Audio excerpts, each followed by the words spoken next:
Today on Kids Career Quest, we're joined by Dr. Douglas Baum, the orthodontist behind Baum Orthodontics.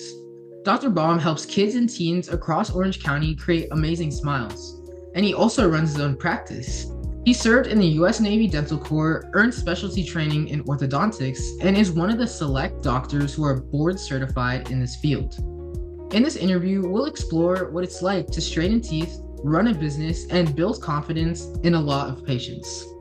Dr. Baum, thank you so much for being here. Well, thank you for having me. Again, sorry about the hoarse voice, but just getting over a bug. So, no problem at all. First off, what is an orthodontist, and how is it different from a regular dentist? Well, orthodontist is an individual that's specialized, found a specialty in dentistry that they wanted to pursue. And with orthodontics, most orthodontists have gone 2 to 3 years beyond a 4-year dental degree to get their specialization. You can go all the way up to 6 years if you want to be an oral surgeon. So in orthodontics, my focus is aligning teeth, aligning jaws, and helping kids with the growth of their jaws, where general dentists are more cavities, crowns, extractions, so on and so forth. But it takes the general dentist and us specialists as a team to enable that everyone gets good dental health. Yeah, orthodontist sounds like a really interesting career. So what originally inspired you to pursue this career? I grew up in Peoria, Illinois, and my orthodontist in Illinois, Dr. Grimm, was awesome, and he had a partner, Dr. Arkwell, and I enjoyed my visits with them. And as I got through college, started thinking about career paths, and speaking with my dad, decided, hey, dentistry would be a fun way of going since it's a blend of science and art. So I decided to head down that road and applied to dental school. Our next question is, what does a typical day at Baum Orthodontics look like? A typical day is pretty busy. In orthodontics, which is different than general dentistry, we see a lot more patients because it's a different blend of appointments. So at our office, we do something called an alternative work week, where we do 4 10-hour days instead of doing 5 8-hour days. So on Fridays, my team has the ability to have that day off to do what they need. And typically that's the day where I catch up on treatment planning, Invisalign, and charts. But a typical day starts at 5:30 in the morning. I get up, get ready. I take off for work about 6:15, in the office somewhere 6:20, 6:30, and start my prepping for the day. And typically, depending upon the day, we either start seeing patients at 7:30 or 8 a.m. Typically, obviously, have an hour and a half lunch, and then finish the day anywhere from 5 o'clock to 7 o'clock. So typically, I have a 12 to 13-hour day, seeing new patients, adjustment patients, taking braces off, which is always the most fun for most patients, and putting braces on. So, and in between that time, I'm running the business and treatment planning and doing Invisalign. And so it's a pretty fluid day as an orthodontist. So if you really like moving and not sitting down a lot, orthodontics is perfect.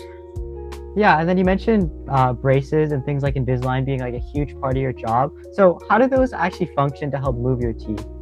Well, braces and Invisalign, which is obviously plastic versus metal, basically function the same way. It's just a different way of getting there. Braces and Invisalign put pressure on teeth, and over time, by putting pressure on teeth, you can move them this way or that way. And the reason orthodontics takes a while, most of us go through 2 years of treatment, is teeth have to move through bone, and teeth don't move through bone very quickly. So it's the use of the pressure with the plastic and pressure with the wires and rubber bands that move teeth. Yeah, and what's your favorite part while working with kids and helping them fix their teeth?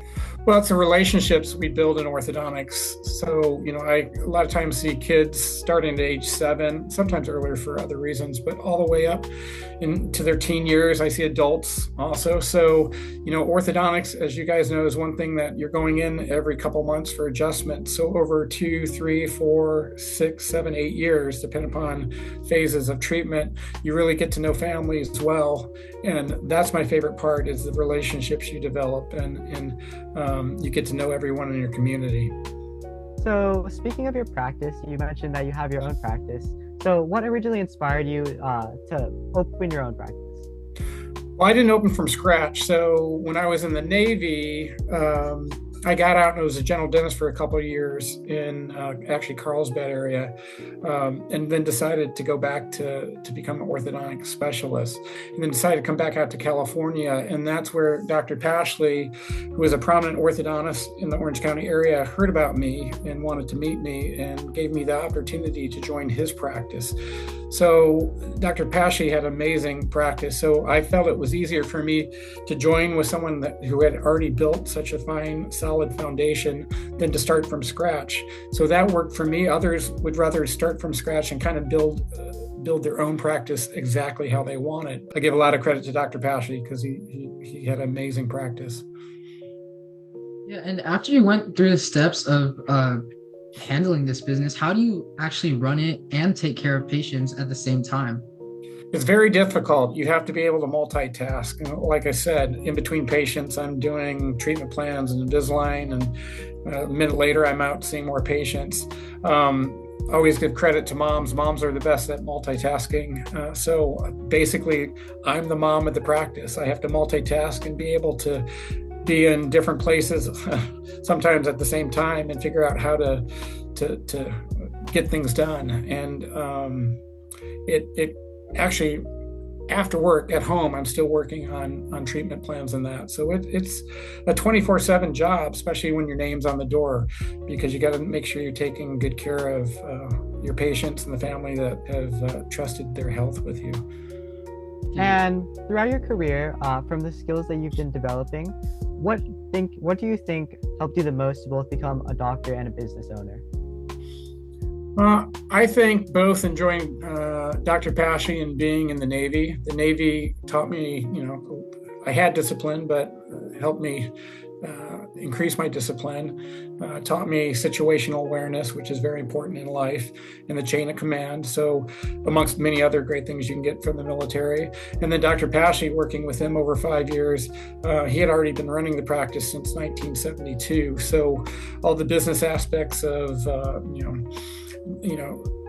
finding a building or a place to situate your practice and all the legal requirements, I got to learn from him all the things that we needed to do year in and year out. So that those two, the Navy and Dr. Pashley were both big influences on me with that. Great. And given all your experience, your skills, and how you run your business, what advice do you have for kids who want to help others and maybe even run their own practice one day? Well, number one, with anything, you have to be a hard worker. If you're not, then it's going to be difficult. Number two, you have to be very disciplined with anything that you want to do well. And number three, which is super important, is you have to have integrity. You have to do the right thing at all times, regardless of if it's financially beneficial or not. So those are the three big things that I would focus on. In the Navy, they always teach you honor, courage, commitment. So it's very important that you have all that, because if you do, if you take care of people, the business will follow. So the number one always has to be business, or people first, business second. So I think that wraps up the questions we have for you today. And again, thank you so much for sharing your journey. We're very grateful that you took the time to actually talk with us and inspire the next generation of future doctors and entrepreneurs. And to remember your place in our series, we have a book that we purchased for you on being an orthodontist, and we'd love if you could sign it sometime. That would be awesome. Thank you guys for doing this. I think this is incredible. And hopefully, if you have me on again, I'll have my voice back.